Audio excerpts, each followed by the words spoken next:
Morning everyone. Rajasthan question bank पर आपका हार्दिक स्वागत है। आज का जो हमारा टॉपिक है वो ईडियम्स एंड फ्रेजेस से रिलेटेड है। इसमें हम कौन सी ईडियम एंड फ्रेजेस ले रहे हैं जो आरपीएससी और आरएसएसएमबी के प्रीवियस ईयर एग्जाम्स में आपसे पूछी गई है। जैसे हमने वन वर्ड पढ़े थे, जैसे हमने एंटोनिम्स और सिनोनिम्स पढ़े थे, उसी तरीके से 2011 से लेके 2024 तक जितनी भी आपको ईडियम्स पूछी गई है आज तक, वो सारी की सारी हम डिस्कस करेंगे और कोशिश करेंगे कि उनको ट्रिक से क्लास में ही हम याद कर सके। आइए स्टार्ट करते हैं। देखिए देखिए ये ईडियम्स आपसे 2017 के अंदर पूछी गई थी, सेकंड ग्रेड एग्जाम के अंदर। और क्या थी? At one's finger tips. At one's finger tips मतलब इसका आपको क्या पूछा गया था? आपसे इसका अर्थ पूछा गया था। तो आपको ऑप्शन कौन कौन से दिए गए थे? To take a revenge, matter of shame, readily available knowledge और बैलेंसिंग ऑन फिंगर्स। एक बात बताइए, कई बार हम ये नहीं कहते कि ये सारी चीजें तो उसको उंगलियों पे याद है। उंगलियों पे याद होने का मतलब क्या होता है? उंगलियों पे याद होने का मतलब होता है कि हर चीज उसको इस तरीके से याद है कि जैसे ही आप उससे क्वेश्चन पूछते हो और वो आपको बता देता है। तो इसका मतलब क्या होता है कि उसे किस पे याद है? ये फिंगर टिप्स पे याद है। तो देखो, इसका आपको टू टेक अ रिवेंज, किसी से बदला लेना, ये इसका मीनिंग बिल्कुल नहीं हो सकता। मैटर ऑफ शेम, क्या ये कोई शर्मिंदगी का कारण हो सकता है क्या? मतलब अगर किसी को बहुत अच्छी नॉलेज है किसी चीज की, तो वो शर्मिंदगी का कारण तो हो नहीं सकता। तो ये भी आपका ऑप्शन यहां से नहीं होगा। बैलेंसिंग ऑन फिंगर्स, फिंगर्स को बैलेंस करना, ये बिल्कुल अर्थ नहीं निकलेगा। एक बचेगा रेडिली अवेलेबल नॉलेज, मतलब एक व्यक्ति जिसके पास में क्या है? रेडिली मतलब बहुत शीघ्र तरीके से उसके पास में क्या है? नॉलेज अवेलेबल होना। ठीक है, तो ऑप्शन नंबर 3 आपका यहाँ पे करेक्ट होगा। देखिएगा, a wolf in sheep's cloth. तो वुल्फ का मतलब क्या होता है? भेड़िया। और इन शिप्स, ठीक है, शिप्स क्लोथिंग, कोई भी भेड़िया। अपन कई बार कहते हैं ना कि हिंदी के अंदर कि भेड़िए ने अगर शेर की खाल पहन ले से, भेड़िया यदि शेर की खाल पहन लेता है तो वह शेर नहीं बन जाता। इसी तरीके से a wolf in sheep's clothing मतलब कोई भेड़िया है और उसने क्या कर रखा है? भेड़ के कपड़े पहन रखे हैं। तो इसका मतलब वो क्या कर रहा है? दिखावा कर रहा है तो वह भेड़िया, और बनना क्या चाह रहा है? वह भेड़ बनना चाह रहा है। तो देखो ऑप्शन कौन कौन से दिए थे? अ हाइपोक्राइट, एन ऑनेस्ट मैन, ठीक है, अ sincere man, an honest and sincere man. देखो, भेड़िया, अगर आपको कुछ भी नहीं समझ में आ रहा तो इतना तो समझ में आ रहा है कि जो भेड़िया होता है, ठीक है, वो हमेशा कभी भी ऑनेस्ट नहीं होता, ना तो वो ईमानदार होता है, ना ही वह सिंसियर होता है। और अगर वह सही होता तो वो दूसरे के कपड़े क्यों पहनता? इसका मतलब वो क्या कर रहा है? दिखावा कर रहा है। तो ये एन ऑनेस्ट मैन, ईमानदार तो वो है नहीं, सिंसियर भी वो नहीं है, और ऑनेस्ट यहाँ पे भी आ गया। तो तीनों ऑप्शन आपके चले गए। तो यहाँ पे क्या बचा? ऑप्शन नंबर 1 आपका करेक्ट हो जाएगा, अ हिपोक्राइट। हिपोक्राइट का मतलब होता है दिखावा करना, जो आप हो नहीं और उसके बाद भी अगर आप दिखावा कर रहे हो तो वो क्या हो जाता है? आपका हाइपोक्राइट हो जाता है। आई होप आपको ये चीज समझ में आई होगी। नेक्स्ट देखिएगा, एकेल्स हील मीन्स, ठीक है, एकेल्स हील। देखिए इसकी, ये आपको 2017 में ही पूछा गया था सेकंड ग्रेड टीचर के अंदर। एकिल्स हील्स का मतलब क्या होता है? ऐसा कहा जाता है कि एक बार क्या था, एकिल्स नाम का राजा था, और उस राजा के पास में इतनी शक्तियां थी कि उसे कोई मार ही नहीं सकता था। उसका जो शरीर था इतना स्ट्रांग था कि उसे कोई मार नहीं सकता था। पर सिर्फ और सिर्फ उसकी एक कमजोरी थी, वो थी उसकी एडी। यदि कोई भी उसकी हील्स पे अगर आक्रमण करता या उस पे चोट करता, तो उससे उसको क्या हो सकता था? नुकसान हो सकता था। तो एकिल्स हील्स का मतलब है कि एकिल्स की वही क्या थी? सिर्फ और सिर्फ एक कमजोरी थी, और ऐसी कमजोरी जिससे उसकी क्या हो सकती थी? मौत भी हो सकती थी। ये एकिल्स राजा की क्या हुआ करती थी? कमजोरी। अब देखिएगा, the strongest point, the fatal weakness, a big hill, a folk dance. देखो फोक डांस का तो हम कहते हैं कि जैसे राजस्थान के अंदर घूमर और ये सारे के सारे हमारे क्या है? फोक डांस हैं। ठीक है, तो ये डांस तो है नहीं। एकिल्स हिल, अ बिग हिल, अ बिग हिल का मतलब भी एक बड़ी चोटी। ये कोई मीनिंग नहीं निकल रहा है यहाँ पे। तो ये ऑप्शन नंबर 3 भी आपका यहाँ पे चला जाएगा। स्ट्रॉन्गेस्ट पॉइंट, ये एकिल्स नाम के राजा का जो उसकी हील थी, जो उसकी एडी थी, वो उसका मजबूत पॉइंट तो था नहीं, वो तो उसकी कमजोरी थी। तो ये भी आपका ऑप्शन नंबर 1 भी यहाँ पे आपका रॉन्ग हो जाता है। अब नेक्स्ट क्या बचता है, अ फैटल वीकनेस। देखो वीकनेस का मतलब कमजोरी और फैटल का मतलब होता है घातक। फैटल का मतलब होता है डेडली, जिससे आपकी क्या हो जाती है, मृत्यु हो जाती है। तो ऑप्शन नंबर 2 आपका यहाँ पे करेक्ट होगा। ठीक है, एक्किल्स नाम से याद रह जाएगा, एक्किल्स नाम का राजा था और उसकी हील्स उसकी क्या थी, कमजोरी थी। देखिएगा इसके अलावा एक चीज जरूर आप याद रखिएगा, अगर इस ईडियम के अलावा आपको कोई ऐसी ईडियम आ जाए जिसके अंदर हील से रिलेटेड बात हो, किससे रिलेटेड बात हो, हील से रिलेटेड बात हो, तो उसका मीनिंग निकलता है to run away.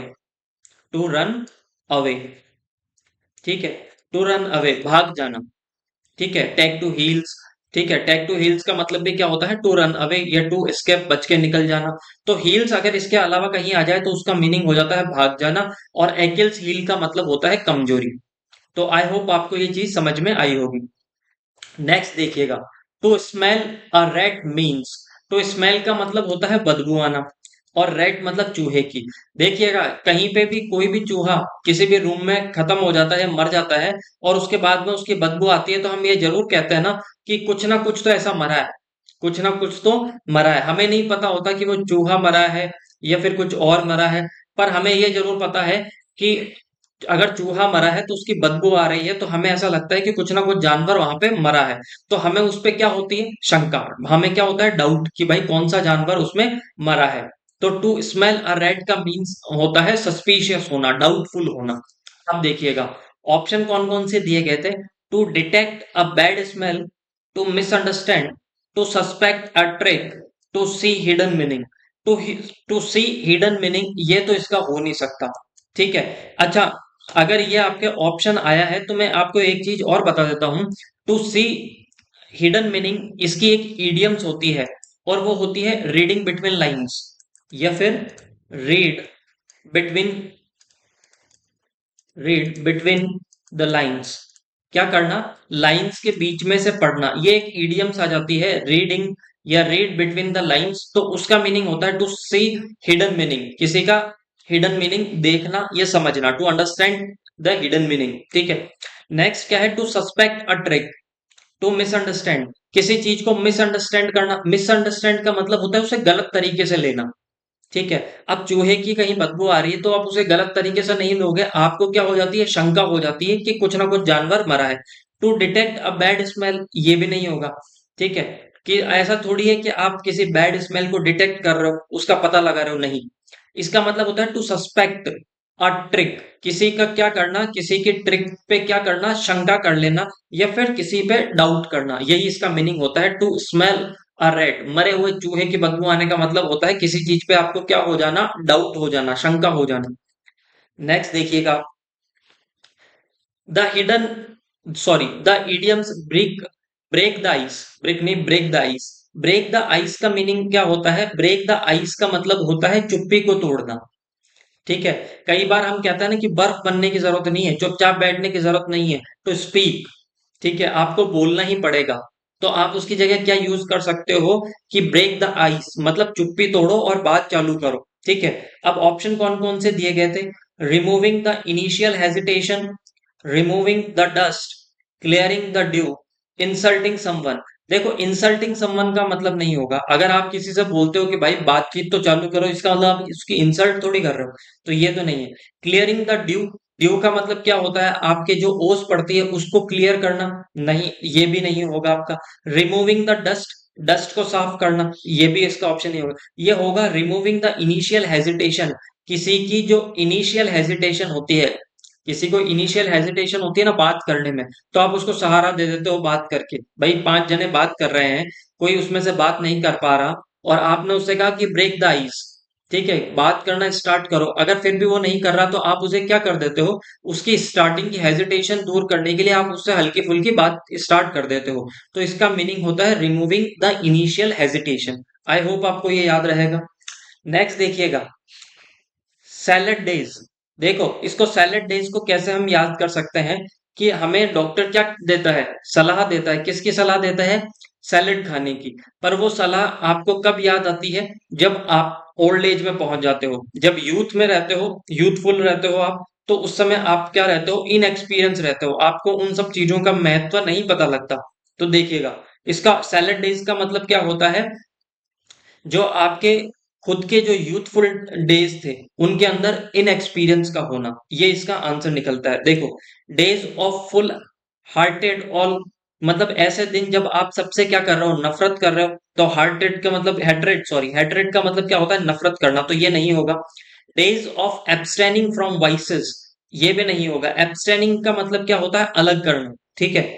Days of one's old age experience, भाई सलाद खाने के तो ये आपको दिन कब पता लगते हैं, बाद में महत्व तो पता लगता है आपको, पर ये भी इसका नहीं होगा। सैलेड डेज का मतलब होता है days of one's youthful inexperience, खुद के जवानी के दिन जब आपको क्या थे, इन एक्सपीरियंस थे। तो ऑप्शन नंबर 1 आपका यहाँ पे करेक्ट हो जाएगा। नेक्स्ट देखिएगा, अ मैन ऑफ वेट, अपन कई बार कहते हैं ना कि उस आदमी की बात में वजन तो है, या उस आदमी में वजन तो है, मतलब वो जो कह रहा है उस चीज की क्या होती है, इंपॉर्टेंस है। वो आदमी क्या क्या है, अ मैन ऑफ वेट, मतलब उस आदमी के अंदर वजन नहीं है, उसकी बात में वजन है, मतलब उस चीज की क्या है, इंपॉर्टेंस होना। तो ऑप्शन कौन कौन से दिए थे अ मैन ऑफ वेट के, ये आरजेएस 2015 के अंदर आपसे पूछा गया था। देखिएगा, किसी आदमी की बात में वजन होना और किसी आदमी में वजन होना, ये दोनों अलग अलग चीजें हैं, ठीक है। बात में वजन होने इसका मतलब क्या है, कि उस चीज की उसको क्या है, इंपॉर्टेंस है, उस पर्सन की इंपॉर्टेंस है। आप देखिएगा, अब फेट पर्सन एक मोटा आदमी, ऑप्शन ये तो बिल्कुल ही गलत हो रहा है। ऑप्शन नंबर 4 आपका है नोटोरियस मैन। नोटोरियस का मतलब क्या होता है, नोटोरियस का मतलब होता है कुख्यात, मतलब वो फेमस तो है, कोई इंसान क्या है, फेमस तो है, पर किस लिए फेमस है, अपने डिफेम के लिए, बदनामी के लिए अगर कोई फेमस है तो उसे अपन कहते हैं कुख्यात। और जो अपने अच्छाई के लिए फेमस होता है उसे हम कहते हैं विख्यात, ठीक है।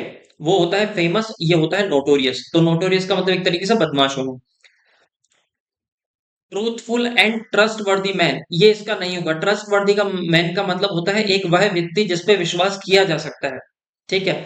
अब मैन ऑफ इंपॉर्टेंस, एक व्यक्ति जिसकी क्या है, इंपॉर्टेंस है। तो अब मैन ऑफ वेट का मतलब होता है वह पर्सन जिसकी क्या होना, इंपॉर्टेंस होना। तो ऑप्शन नंबर 3 आपका यहाँ पे करेक्ट हो जाएगा। नेक्स्ट देखिएगा आप, अ फूल्स पैराडाइज, फूल्स का मतलब होता है मूर्ख, फूल्स का मतलब क्या होता है, मूर्ख। और पैराडाइज का मतलब क्या होता है, पैराडाइज का मतलब होता है स्वर्ग, पैराडाइज का मतलब होता है स्वर्ग। अब देखा, अगर मूर्खों का स्वर्ग कैसा होगा, कोई मूर्ख व्यक्ति है और वो अपना स्वर्ग बता रहा है, ठीक है। तो देखिएगा ऑप्शन कौन कौन से होते हैं, पैराडाइज ऑफ इडियट्स नहीं, ठीक है। पैराडाइज ऑफ इडियट्स, इडियट्स का मतलब पागलों का स्वर्ग नहीं option. A state of happiness for foolish reason, मतलब एक ऐसी खुशी होना जो आपकी मूर्खता के कारण हो रही हो आपसे, ठीक है। तो उसे हम क्या बोलते हैं, अ फूल्स पैराडाइज। तो ऑप्शन नंबर 2 आपका यहाँ पे करेक्ट होगा। अच्छा, ऑप्शन नंबर 3 क्या है आपका, to live in the past, मतलब पास्ट में रहना, ठीक है। पास्ट की बातों को याद करना, ये तो नहीं हो सकता। पास्ट की बात को तो कोई भी याद कर सकता है, ठीक है, चाहे वो फूल्स हो चाहे वो आपका क्लेवर हो, कोई भी याद कर सकता है। तो ये तो ऑप्शन हो नहीं सकता। To remain in the state of dre dreaming, ये भी नहीं होगा, ठीक है। ड्रे ड्रीमिंग का मतलब होता है दिन में सपने देखना, तो ये भी आपका ऑप्शन नहीं होगा। तो फूल्स पैराडाइज का मतलब होता है अ state of happiness for foolish person, मतलब मूर्खों के लिए क्या होना, एक ऐसी अवस्था होना जिसमें वो क्या हो, बहुत ज्यादा खुश हो। तो ऑप्शन नंबर आपका 2 यहाँ पे करेक्ट होगा। नेक्स्ट देखिएगा, अब wild goose chase, wild goose का मतलब क्या होता है, एक जंगली बतख, ठीक है। बतख पहले से आप पकड़ ही नहीं सकते, कोई भी बतख को आप जल्दी से पकड़ नहीं सकते, और उसके ऊपर वो क्या है, जंगली बतख है। तो कितने भी आप प्रयास कर लो, कितने भी आप एफर्ट्स कर लो, तो वो एफर्ट्स आपके क्या होंगे, फ्रूटफुल नहीं होंगे। मतलब जितने आप एफर्ट करोगे उसका आपको क्या नहीं मिलेगा, रिजल्ट नहीं मिलेगा। तो ऑप्शन कौन कौन से दिए थे, अ वाइल्ड गूस चेज के option, a foolish and fruitless search, a foolish but fruitful search. अब देखो, अगर किसी जंगली बतख को आप पकड़ रहे हो, तो एक बात बताइए, उसका फल आपको मिलेगा, आप पकड़ सकते हो क्या, तो आप कहोगे नहीं पकड़ सकते। तो वो तो फ्रूटफुल नहीं होगा, मतलब उसका तो फल नहीं मिलेगा, वो क्या हो जाएगा, फ्रूट लेस हो जाएगा। तो ये फ्रूटफुल यहाँ पे आपको बता रहा है, तो ऑप्शन नंबर 2 तो आपका इनकरेक्ट हो गया। अब फुलिश बट प्लीजेंट सर्च, ये भी नहीं होगा, मतलब मूर्ख तो है, पर वो जैसे ही उसको पकड़ रहा है तो उससे उसको खुशी मिल रही है या फिर खुशी दिखाई दे रही, तो ये भी ऑप्शन नहीं होगा आपका। अब कॉम्प्रिहेंसिव सर्च, कॉम्प्रिहेंसिव का मतलब होता है बहुत बड़े तरीके से क्या करना, सर्च करना, तो ये भी इसका मीनिंग नहीं निकलेगा। तो ये क्या होगा, अ फुलिश, मूर्ख है, एंड फ्रूटलेस सर्च, और ऐसी सर्च है जिसका कोई फल भी नहीं मिलेगा। तो ऑप्शन नंबर 1 आपका यहाँ पे करेक्ट हो जाएगा। नेक्स्ट देखिएगा, अ डेड लेटर। देखो डेड लेटर का मैं आपको बताता हूं। आपने आर्टिकल 370 का नाम सुना, जो पहले क्या था, जम्मू एंड कश्मीर के अंदर एक्टिव था। ठीक है, आर्टिकल 370 जम्मू और कश्मीर में लागू था।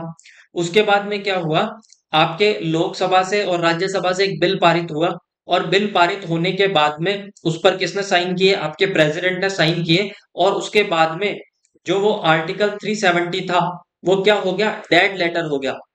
डेड लेटर होने का मतलब होता है वह चीज जो उसके बाद में उस क्या नहीं रहती, फोर्स में नहीं रहती। मतलब वो आर्टिकल 370 तो आज भी बुक में लिखा हुआ है, परंतु वो क्या नहीं होता, उपयोग में नहीं होता। ठीक है, उपयोग में कोई चीज का नहीं आना, डेड लेटर। देखा, नो लॉन्गर लाइक, जिसे ज्यादा दिनों के लिए अब या फिर बहुत दिनों के लिए उसे पसंद नहीं किया जा रहा, तो ऑप्शन नंबर 1 तो आपका यहाँ पे इनकरेक्ट हो जाएगा। नो लॉन्गर इन कंट्रोल, कोई चीज को कंट्रोल में नहीं होना, भाई आर्टिकल 370 को तो आज भी कंट्रोल कर सकते हैं ना। ठीक है, तो ये नहीं होगा। लो, नो लॉन्गर डेड, अब वो क्या ज्यादा दिनों तक मृत नहीं रहा।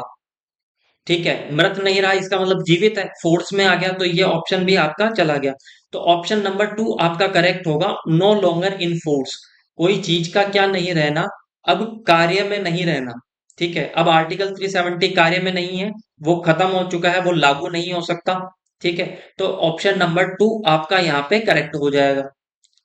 नेक्स्ट देखिएगा, इन अ जिफी। इन अ जिफी का मतलब क्या होता है, इन अ जिफी का मतलब होता है बहुत जल्दी में। ठीक है, इन अ जिफी, इन अ जिफी, इन अ जिफी का मतलब क्या होता है, बहुत जल्दी में होना। तो ऑप्शन नंबर यहाँ पे इसका कौन सा करेक्ट हो जाएगा, 1 आपका यहाँ पे करेक्ट हो जाएगा। इन अ जिफी का मतलब होता है वेरी सून, बहुत जल्दी। अ लिटिल लेटर, थोड़ी देर से, नहीं, लेटर का मतलब बाद में। ठीक है, और कोई ये मत समझना LTTER, इस लेटर का मतलब होता है पत्र, और LATER इस लेटर का मतलब होता है बाद में। ठीक है, तो ऑप्शन नंबर 3 आपका यहाँ पे करेक्ट हो गया, सॉरी इनकरेक्ट हो गया। आफ्टर अ लॉन्ग टाइम, बहुत लंबे समय बाद। तो बहुत लंबे समय बाद तो ये चीज क्या हो जाती है आपकी, बहुत लंबे समय बाद ये चीज क्या हो जाती है, आफ्टर अ लॉन्ग टाइम के बाद में तो ये चीज क्या हो जाती है, लागू, बहुत बड़ी होना। पर इन अ जिफी का मतलब होता है वेरी सून, बहुत जल्दी में होना। ठीक है, तो ऑप्शन नंबर 4 आपका यहाँ पे इनकरेक्ट हो गया। नेक्स्ट देखिएगा आप, there is no smoke without fire. ठीक है, there is no smoke without fire, अपन कहते हैं ना कई बार कि बिना धुआं के आग नहीं लग सकती। ठीक है, मतलब जहां आग लगी है वहां पे कुछ ना कुछ तो धुआं रहा होगा। ठीक है, बिना किसी बात के आग नहीं लग सकती, इसका मतलब कोई ना कोई चीज क्या रही होगी, कोई ना कोई चीज, मतलब जिसके पीछे कोई ना कोई कारण रहा होगा। अगर कोई भी लड़ाई होती है तो उसके पीछे कुछ ना कुछ क्या होता है, कारण होता है। तो ऑप्शन देखिए, देखिएगा आपका, नो स्मोक्ड विदाउट फायर, बिना आग के धुआं नहीं उठता। ठीक है, there is no effect without a background, there is no effect without a cause, there is no cause without an effect, there must be a cause for a happening. तो किसी कारण के होने का कोई ना कोई घटना होती है, तो ये तो नहीं, there is no cause without an effect, there is no effect without a cause. Option number 2 आपका यहाँ पे करेक्ट होगा, कि बिना किसी कारण के कोई इफेक्ट नहीं होता। अगर कुछ ना कुछ बात हुई होगी तो उसके बाद में कहीं ना कहीं आग लगी होगी, तभी धुआं उठा होगा। तो इसका मतलब कोई ना कोई कारण रहा होगा जिसका इफेक्ट पड़ता है। आई होप आपको ये क्लास अच्छी लगी होगी। ज्यादा से ज्यादा शेयर कीजिए, सब्सक्राइब कीजिए। Thank you so much.